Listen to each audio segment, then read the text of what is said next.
Happy New Year, Happy New Hair. Ito naman ang nakasanayan ng marami nating mga kababayan tuwing sasapit ang bagong taon. I-detalye mo, Joelyn de la Cruz.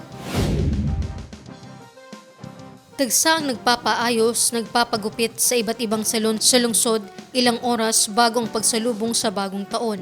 Ayon sa hairstylist na si Tintin Chavez, Actually sa ngayon, talagang dagsaan yung pumapasok sa mga salon ngayon ng papaayos, mga buhok, nagpapamake-up kasi iba-iba party, napuntahan gano'n. Pareho, pero mas marami sa buhok. Oo. Kumbaga kasi gusto nila malis ang malas, gano'n, kaya nagpapagupit. Parang gano'n. So makikita nyo naman siguro na marami kang kliyente ngayon. Actually, matagal na, mga yung nakarang Christmas pa.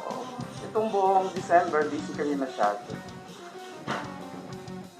pasok na hairstyle sa 2025 ang pixie cut, blunt bob, curly pixie, head buns, adorned braids, side part, afro curls, baby bangs, cowgirl cut, jellyfish cut, long layers, blunt bangs, modern shag, uta curls, wispy bangs, butterfly layers, sculpted bob, curtain bangs, wavy layers, Birkin bangs, long wolf cut, shaggy mullet, medium length butterfly cut, short pixie cut, the anti-fringe at 90s pop.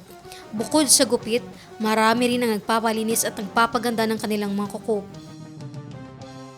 Okay naman po ang kita namin. Marami man din nagpasok ng mga customer. Kailangan ayusin namin ang trabaho namin para magbalik-balik ang customer. Nag-umpisa noong December.